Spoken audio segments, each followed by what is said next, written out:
अग्नि लगाने वाले ही थे, तभी परमात्मा ने उस आत्मा को बॉडी में भेज दिया, शरीर में वापस कर दिया। एकदम खड़े हुए गरीबदास जी, कंपन लग गया, सारा शरीर ऐसे ऐसे हिलकर एकदम खड़े हुए और उठकर फिर जो वाणी परमात्मा ने उनके हृदय में फीड की थी उसी ज्ञान को बोल रहे हैं, अन्य कुछ भी बात नहीं बोलते। अनंत कोट ब्रह्मांड का एक रति नहीं भारे, सतगुरु पुरुष कबीर हैं ये कुल के सिरजनहारे। अजब नगर में ले गए हमको सतगुरु आने, जल के बिंब अगाध गति हम सूते चादर ताने। अजब नगर में ले गए हमको सतगुरु आन माने आके, अजब नगर में ले गए, सतलोक में लेकर गए। और जल के बिंब अगाध गति, वो देखी रोशनी न्यारी, हम सूते चादर तान, यानी वहां निश्चिंत हो गए, कोई दुख कष्ट वहां नहीं रहा। अब हमें दृढ़ विश्वास हो गया।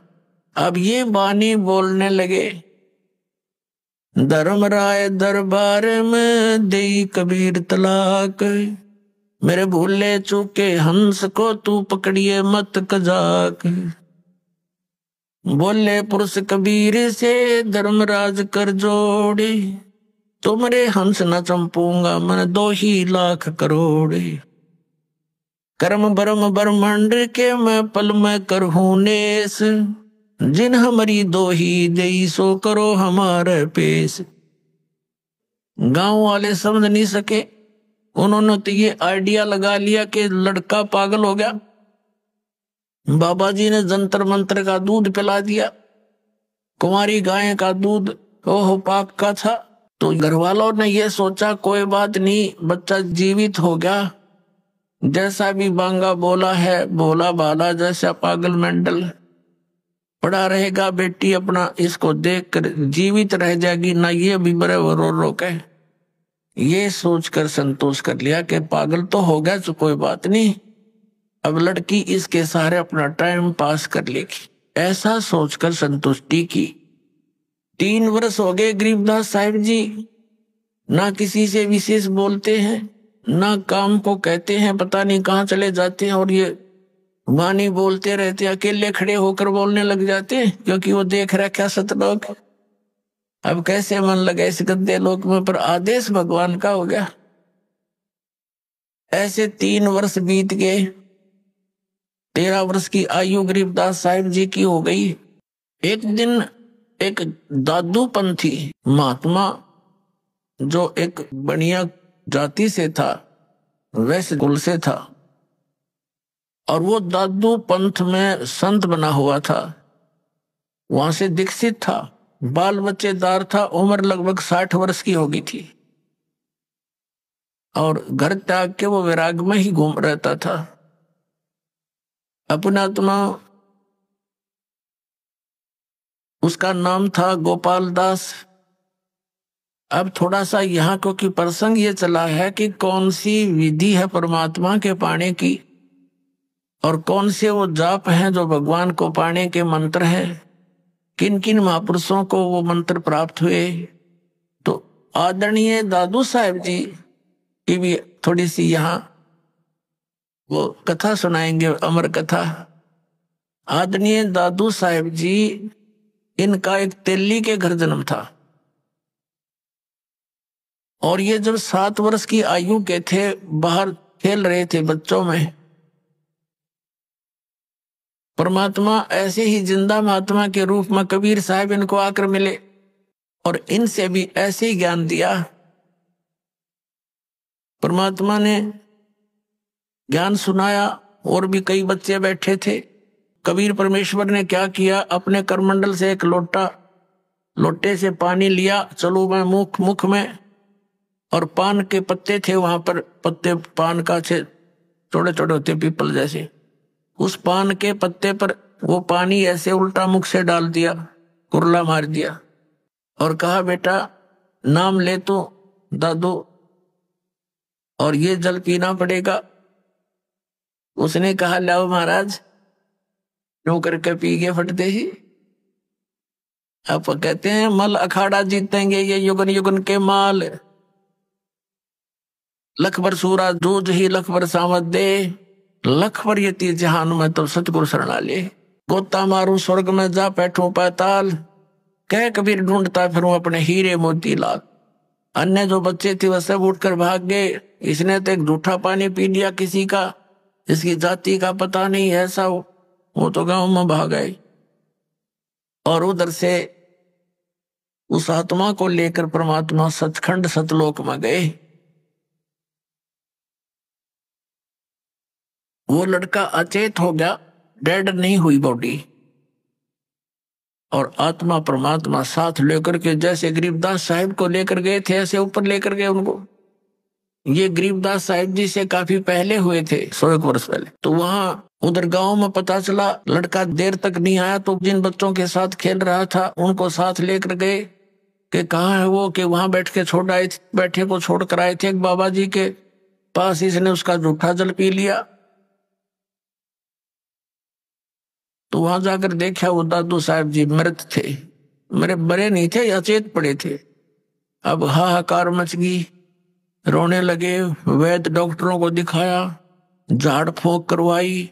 3 दिन और 3 रात बीत गई, ऐसे अचेत रहे।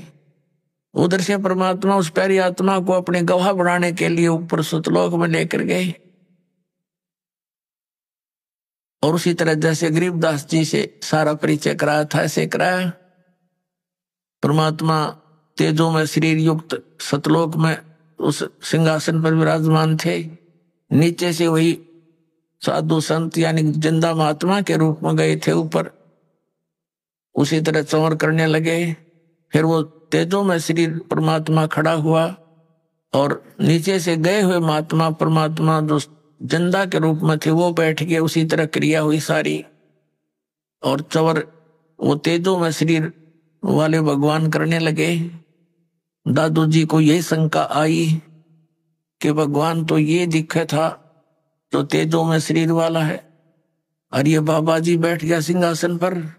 समझ में नहीं आई ये क्या चक्कर है। इतने में तेजों में शरीर परमात्मा के शरीर में समा गया, जिंदा वाले शरीर में।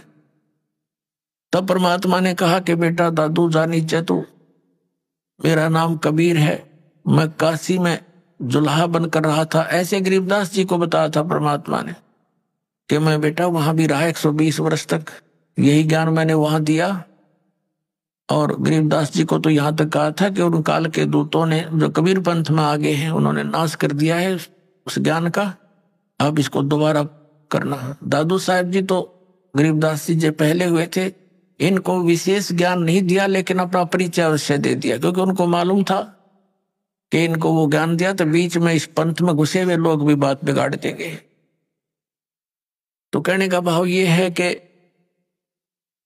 दादू साहब जी को सब परिचय देकर के वापस छोड़ दिया। तीसरे दिन जब बच्चा होश में आया तो खुशी की लहर दौड़ गई, और दादू साहब जी उस कबीर परमेश्वर की महिमा का गुणगान करने लगे। तो क्या बताते हैं, तो दादू साहब जी ने परमात्मा कबीर जी की महिमा किस प्रकार कलम तोड़ सुनाई है वो सुनाते हैं आपको थोड़ी सी। दादू साहब ने कहा है, जो जो शरण कबीर के वो तिरगे अंत अपारे, दादू गुण की ता कहूं कहत न आवे पार। कबीर करता आप है दूजा नहीं कोई, दादू पूर्ण जगत को भक्ति दृढ़ावत सोए। अब दादू साहब जी कहते हैं कि जो जो शरण कबीर की और पार हो गए अनंत, और कहते हैं उस परमात्मा के गुणगान की मैं इस मुख से क्या महिमा करूं, क्या गुण गाऊं उस महात्मा परमात्मा के। कबीर करता आप है दूजा ना कोई, दादू पूर्ण जगत को भक्ति दृढ़ावत सोए। पूर्ण जगत को यथार्थ ज्ञान वही परमात्मा स्वयं आकर ही देता है, दृढ़ाता है। यो ठेका पूरा होवे जब सब कोई तजय शरीर। ठेका यानी जो कंट्रैक्ट एग्रीमेंट जो हमारे शरीर का हो चुका है, इतना समय हमारा निर्धारित है, कहते ही जब पूरा होगा तो सब ने शरीर त्यागना पड़ेगा। लेकिन कबीर साहब भी कहते हैं परमेश्वर जी आए हैं सो जाएंगे, राजा रंग फकीर, एक सिंहासन चढ़ कर जा एक बंधे जात जंजीर। तो यहाँ दादू साहब जी भी उसी का समर्थन कर रहे हैं। ठेका पूरा होवे जब सब कोई तजय शरीर, दादू काल गंजे नहीं जपे जो नाम कबीर। दादू साहब जी कहते हैं कि काल निकट नहीं आ सकता जो कबीर परमात्मा के उस सतनाम का जाप करता है। आदमी की आयु घटे तब यम घेरे आए, सुमरण किया कबीरे का दादू लिया बचाए। और परमात्मा ने वो सारे यम के दूत दिखाए, सब बहुत कुछ लीला दिखाई अपनी, के दादू साहब को अकेला छोड़ दिया रास्ते में। यम के दूत चारों तरफ से आगे भी कौन आ गया, यू हम लेने भी ना गए, मरेंगे, हमारी खिंचाई होगी, पकड़ो इसको पकड़ो, ये कैसे है कौन है। तो उस समय दादू साहब जी ने परमात्मा को याद किया। उसी समय कबीर साहब प्रकट हो गए, बेटा कितना गया था तो पीछे, वो नजारे देखने लग गया। तो एकदम भाग्य यम के दूत ने एक दूसरे के ऊपर के पड़ते जा, इतनी दूर तो स्पीड तो भागे गणे थे। तो परमात्मा ने बताया कि बेटा जब भक्तिहीन प्राणी शरीर छोड़कर जाता है ये यम के दूत घेर लेते हैं, और जैसे तूने मुझे याद किया ऐसे इस नाम का जाप कोई और कर लेगा ना, भगत तो वही करेगा जो पहले से प्रैक्टिस कर रहा होगा, उसी के मुख से ये परमात्मा का नाम निकलेगा। तो फिर यम के दूत निकट नहीं आ सकते। उसी को फिर अपने अनुभव को दादू साहब जी बता रहे हैं। आदमी की आयु घटे तब यम घेरे आए, सुमरण किया कबीर का दादू लिया बचाए।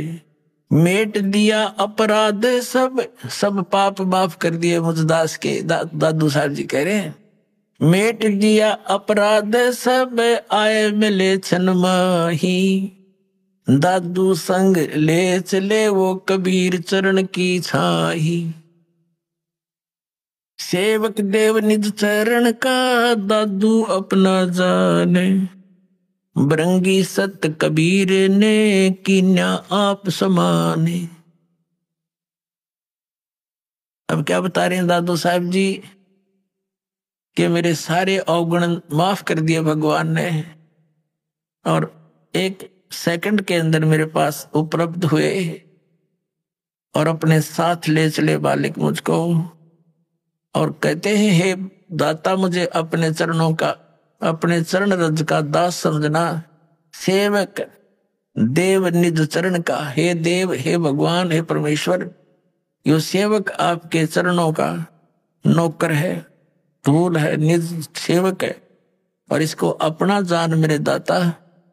और भृंगी सत कबीर ने कर लिया आप समान, कि जैसे एक भृंगी कीट होता है, भी भी करता बंबीरी बोलना, वो एक कीड़े को उठा लाती है और उसको अपना राग सुना सुना के अपने जैसी आवाज निकाल, उसी जैसी आवाज निकालने वाला बना देता है। तो परमात्मा ने जिसको भी ये ज्ञान दिया वो उस परमात्मा के गुण गाने लगे अपने आप ही। तो पुण्यात्मा यही स्थिति आपकी और दास की हुई है। जब से ये ज्ञान ग्रहण हुआ, ये ज्ञान समझ में आया है, तो हम भी भृंगी बन गए, ना जाने सब न बता दें, किस किस ने सुना दें, और भृंगी से फिर और भी भृंगी बन गए। आप भी सभी भगवान के बच्चे ज्ञान से परिचित हुए, औरों को सुनाने लगे। दादू अंतर्गत सता छन छन सुमरण ध्यान, वारू नाम कबीर पर पल पल मेरे प्राण। सुन सुन साख कबीर की यो काल नवावे माथे, धन धन हो तीनों लोक में, दादू जोड़े हाथ। सुन सुन साख कबीर की, कबीर साहब की महिमा। साख यानी महिमा, उसके अरे तेरी तेरी साख तो है नहीं, यानी तेरी कोई गुण तो है नहीं, तो साख। और दूसरे ये साखी, यानी साखियों के माध्यम से उसके गुणगान जो सुने जाते हैं। काल भी कहते मुरझा जाता, नीचे गर्दन कर लेता है कि वो तो समझ सकती है। और धन धन तीनों लोक में दादू जोड़ा थे। केरी नाम कबीर का ये विषम काल गजराज, दादू भजन प्रताप ते ये भाग्य सुनत आवाज। अपने आत्माओं कैसी तुलना की है दादू साहब जी ने कि यहाँ का जो काल को समझो हाथी है। हाथी अन्य प्राणियों से बहुत तगड़ा और उसका बहुत न्यारा शरीर।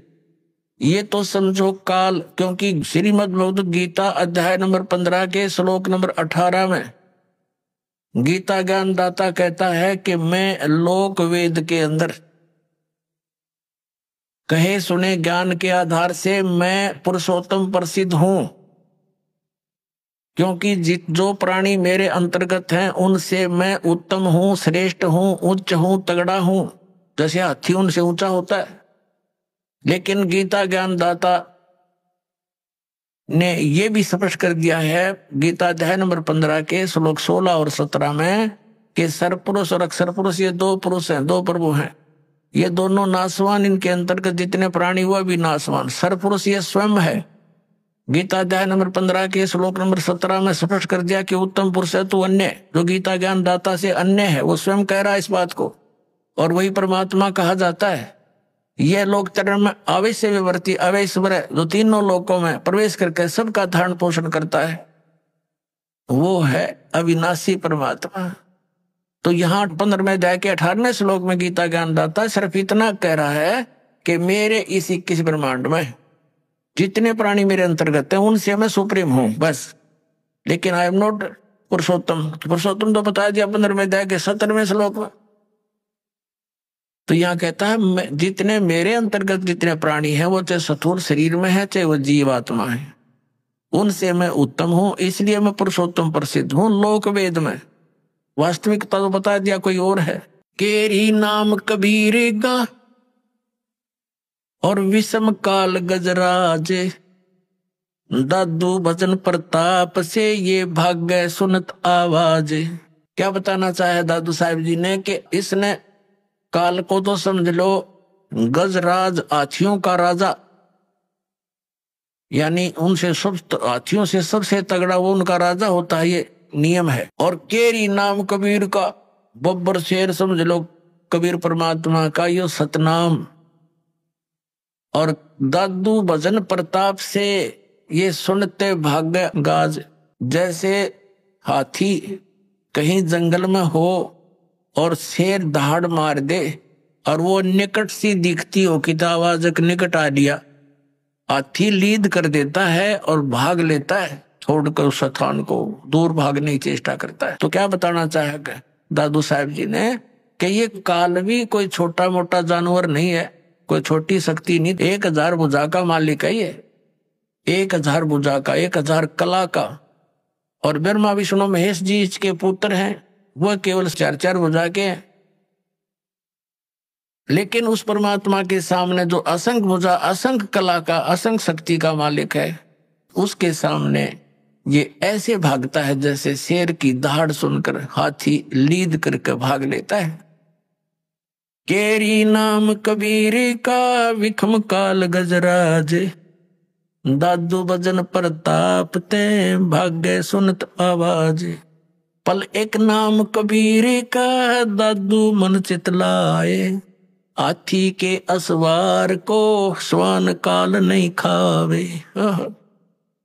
अब देखो कैसी उपमा दी है मालिक की शरण में आए प्राणी को, कि जैसे हाथी। अब हाथी की दूसरी उपमात्मक तरीके से कैसे बताया है कि जो कबीर परमेश्वर जी की शरण में आ गया, वो तो समझो इस काल की रेंज से, रीच से, पहुंच से इतना दूर हो गया जैसे कोई हाथी पर बैठ जा और उनको कुत्ते हानि नहीं पहुंचा सकते। हाथी के असवार को सवान काल नहीं खावे। हाथी पर जो बैठा है वो तो समझो भक्त परमात्मा का, और काल समझो कुत्ता। अब हाथी पर बैठे हुए व्यक्ति को कुत्ता कोई हानि नहीं पहुंचा सकता। काल की रेंज से, काल की पहुंच से आप इतने बार हो गए, जानबूझ के हाथी तो नीचे गिर जाओगे तो कुत्ता पिंडी पाड़ेगा तुम्हारी। और जब उससे नीचे नहीं उतरे तो कुत्ता कुछ नहीं कर सकता। तो परमात्मा की मर्यादा से दूर होते ही वो तो तैयार बैठा है, वो तो भौंक ही रहा है, आते ही पाड़ू खाओ इसको। तो ये उदाहरण देना चाहते हैं दादू साहब जी। पल एक नाम कबीर का दादू मन चितलाए, हस्ती के असवार को ये स्वान काल नहीं खावे। सुमरत नाम कबीर की ये कटे काल की पीरे, दादू दिन दिन ऊंचा हो फिर परमानंद सुख सीरे। सुमरत नाम कबीर का, जो परमात्मा ने सही नाम हमें बताया है, उसका जाप करने से कटे काल की पीड़। ये काल जो आपको दुख दे रहा है, ये कर्मों से, ये पाप कर्मों से, ये फिर नष्ट हो जाएंगे। पाप परमात्मा कहते हैं कर्म ब्रह्म मंड के मैं पल में कर हुनेस, यानी क्रोस मार दूं पे सब पे। अर्जिन हमारी दो ही दी सो करो हमारे पेश, तुम अकाउंट भी ना लेना। अब बताते हैं दादू नाम कबीर की जो कोई लेवे ओटे, तिनको कभू लागे नहीं ये काल वज्र की चोटे। अपने आत्मा इतने समर्थ की शरण मिल गई हमारे को, और ये इतने गवाह भगवान के।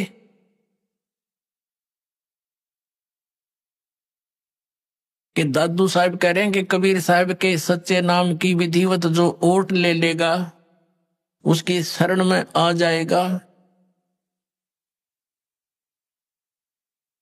उनको कबू लागे नहीं ये काल वज्र की चोट। ये काल जैसे आप देखते हो दुर्घटना में, जब तक आपका नाम ठीक है, कनेक्शन जुड़ा है, तो आपको शरण है, आपको प्रोटेक्शन है परमात्मा की, कवच आपके ऊपर है। काल का कोई अटैक नहीं लगेगा, कोई कर्म का दंड आप पर असर नहीं करेगा। जैसे आप देखते हो कि दुर्घटना में परिवार नाश हो जाते हैं, ये कभी नहीं हो सकता इस मालिक की शरण आने वाले को, लेकिन रहना पड़ेगा मर्यादा में।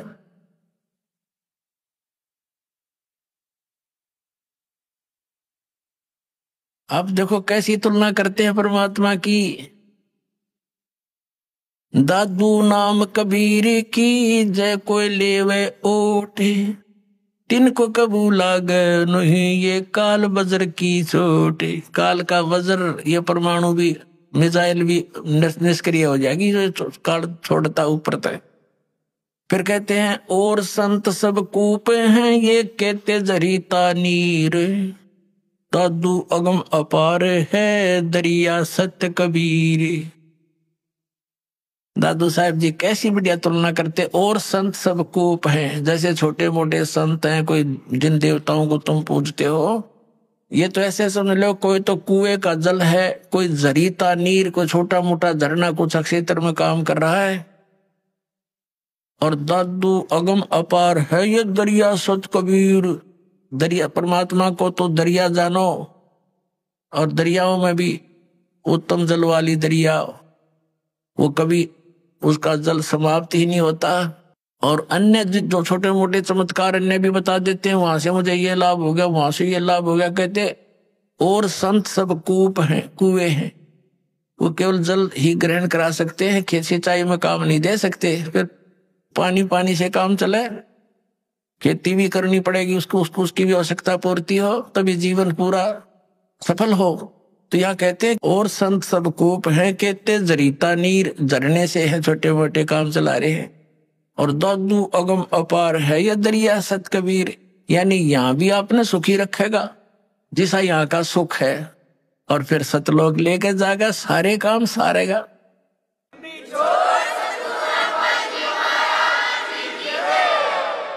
अब ही तेरी सब मिटे ये जन्म मरण की पीर, श्वास उश्वास सोमर ले दादू नाम कबीर।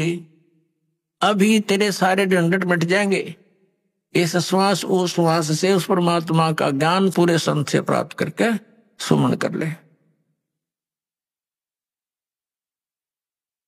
दादू नाम कबीर का ये सुन के कपे काले। नाम भरोसे नर चले तो हो नवा का भाले। दादू साहब कहते हैं कि दादू नाम कबीर का सुनते का पे काल। ये 21 ब्रह्मांड का स्वामी सरपुरुष ये सारा कांप जाता मालिक का नाम लेते ही। इसका छाती धड़कन लग जाए नू। और कहते हैं नाम भरोसे नर चले, नाम का आधार बनाकर चले संसार रूप अपने जीवन रूपी सफर में तो हो नवा का बाल। उसका कुछ नहीं बिगड़ सकता, सच्ची श्रद्धा से लगा रहे। जिन मोह को निज नाम दिया सोए सतगुरु हमारे। दादू दूसरा कोई नहीं कबीर सिरजनहारे। वही तोड़ पाट दिया कि जिन मोह को निज नाम दिया। निज असली मंत्र जो सतनाम जो मुझे दिया मेरा वो है सतगुरु है, और नकली सतगुरु थे सारे। और कहते दादू दूसरा कोई नहीं केवल कबीर सृजनहार। वो कबीर परमात्मा सृजनहार अपना आत्मा। अब वो दादू पंथी गोपाल दास जी उस छुडानी गांव में किसी अपने सेवक के घर पर आकर रुक गया। उस सेवक ने कहा महाराज जी हमारे एक लड़की का लड़का ऐसे ऐसे किसी साधु के जंतर मंत्र के दूध पिलाने मेंटल हो गया, और कहते हैं साधु की विद्या को साधु ही काट सकता है, कुछ दया करो। गोपाल दास जी ने कहा कि बुला उस बालक को देख लेता हूं।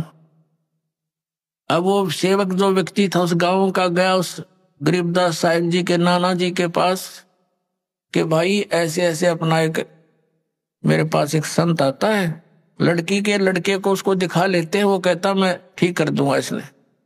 तो 5-7 गांव के जो होते हैं कुल के लोग वो और उसका नाना जी और गरीबदास 13 वर्ष के बालक को ले गए। दादू पंथी वो गोपाल दास जी ने गरीबदास जी से पूछा कि बेटा वो कौन था जिसने तुझे बर्बाद कर दिया, उसका क्या नाम था। अब गरीबदास जी ने कहा कि मुझे बर्बाद नहीं किया, मुझे आबाद कर दिया महात्मा जी। हम सुल्तानी नानक तारे दादू को उपदेश दिया। जात जुलाहा वेद न पाया वो काशी माय कबीर होया। जब ये वाणी बोली उसकी छाती में मारा पहला वचन कि मैं हम यानी हम सभी को पार कर दिया। किस किस को? हम सुल्तानी नानक तारे दादू को उपदेश दिया। वही परमात्मा उन पुण्यात्माओं को आदरणीय नानक साहिब जी को, आदरणीय दादू साहिब जी को, आदरणीय मुल्कदास साहिब जी को, आदरणीय धर्मदास साहिब जी को, आदरणीय गरीबदास साहिब जी को, आदरणीय गीसा दास साहिब जी को मिले थे। अब्राहिम सुल्तान अदम को बलख बुखारे में वही परमात्मा आए थे, उसको 100 लीलाएं करके उसको नरक से निकाला था। हम तो इस माया ने सच सब कुछ मान बैठे राज और पाठ को, और परमात्मा ने ये विष बताया आपके लिए जो भक्ति ना करता उनके लिए। तो क्या बताया? हम सुल्तानी नानक तारे दादू को उपदेश दिया और जात जुलाहा भेद नहीं पाया। काशी माए कबीर हुआ। अजब नगर में ले गया हमको सतगुरु आन, और जल के ब्रह्म अगाध गति हम सुते चादर तान। अलल पंख अनुराग है सुन मंडल रहे थीर, दास गरीब उधार दिया मुझे सतगुरु मिले कबीर। अलल पंख अनुराग है मेरा, तो जैसे अलल पंख पक्षी का अपने माता पिता में ध्यान रहता है, ऐसे अब तो मेरा तो उस मालिक में श्रद्धा लगी हुई है, मेरा वहां ध्यान रहता है। और मुझे सतगुरु कबीर साहब मिले, वो ऊपर रहता है सतलोक में, सचखंड में रहता है। आंखों देखा बताया गरीबदास साहब जी, यही दादू साहब ने बताया। अब वो बाबा जी तक कहने लगा गांव वालों ये बावला को ना बावले तो तुम होगे।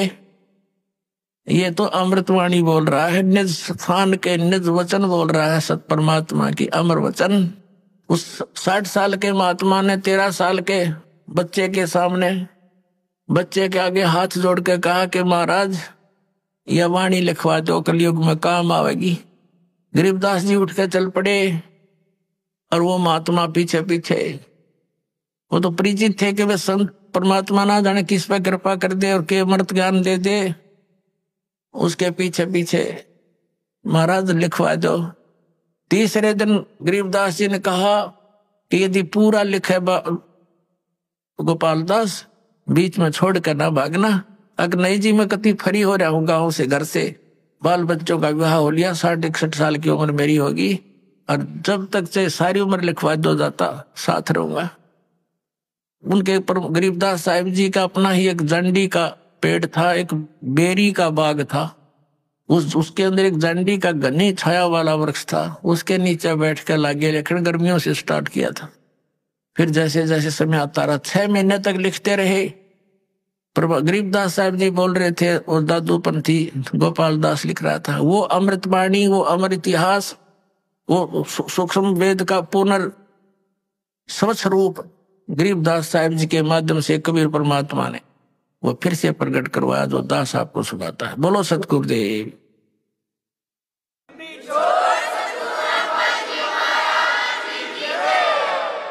परम पिता परमात्मा पूर्ण ब्रह्म सारी सृष्टि के रचनहार कबीर परमेश्वर जी की असीम कृपा से पुण्यात्माओं आपको इस सत्संग सुनने का सुअवसर प्राप्त हुआ। सत्संग के अंदर बहुत ही पुण्यकर्मी प्राणी आते हैं जो युगों युगों से परमात्मा प्राप्ति का प्रयत्न करते आ रहे हैं।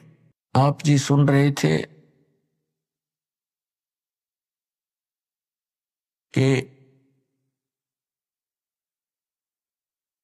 साधुओं से ती मस्करी और चोरों नाल खुशहाल, ये मल अखाड़ा जीतेंगे युगों युगों के माल। इस परमात्मा के खाड़े में, परमात्मा प्राप्ति वाले अखाड़े में, अर्थात इस प्ले ग्राउंड में, खेल के मैदान में, वही विजयी होंगे जो पिछले जन्म जन्मांतर से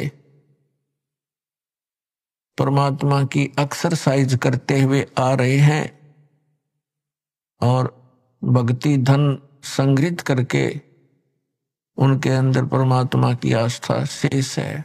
परमात्मा प्राप्ति के लिए हमें किस आधार की आवश्यकता है? उसके लिए हमें सबसे पहले तो ये वस्तु कि हमें सबसे पहले ये विश्वास होना चाहिए कि जो साधना हम कर रहे हैं ये मोक्ष प्राप्ति की है। पुण्यात्माओं, परमात्मा ने स्वयं आकर ज्ञान दिया है कि जग सारा रोगिया रे, जिन सतगुरु वेद न जाण्या, जग सारा रोगिया रे। भाई जन्म मरण का रोग लगा है, तृष्णा बडरी खांसी। जन्म मरण का रोग लगा है, तृष्णा बडरी खांसी। आवागमन की डोर गले में, पड़ी काल की फांसी। जग सारा रोगिया रे, जिन सतगुरु वेद न जाण्या, जग सारा रोगिया रे। जग सारा रोगिया रे, जिन सतगुरु वेद न जाण्या, जग सारा रोगिया रे। भाई देखा देखी गुरु शिष्य बन गए, किया न तत्व विचारा। देखा देखी गुरु शिष्य बन गए, किया न तत्व विचारा। गुरु शिष्य दोनों के सिर पे यू काल ठोके पंजारा। जग सारा रोगिया रे, जिन सतगुरु वैद न जाण्या जग सारा रोगिया रे, जग सारा रोगिया रे। जिन सतगुरु वैद न जाण्या जग। भाई जन्म मरण का रोग लगा है या तृष्णा बडरी खांसी। जन्म मरण का रोग लगा है या तृष्णा बडरी खांसी। आवागमन की डोर गले में या पड़ी काल की फांसी। जग सारा रोगिया रे, जिन सतगुरु वैद न जाण्या जग सारा रोगिया रे। भाई सच्चा सतगुरु कोई न पूजे, इन झूठों जगपतियासी। सच्चा सतगुरु कोई न पूजे, इन झूठों जगपतियासी। अंधे की बाँ गई अंधे ने, ये मार्ग कौन बतासी। जग सारा रोगिया रे, जिन सतगुरु वैद न जाण्या जग सारा रोगिया रे, जग सारा रोगिया रे। जिन सतगुरु वैद न जाण्या जग सारा रोगिया रे। अभी आपने सुने संत रामपाल जी महाराज के मंगल प्रवचन।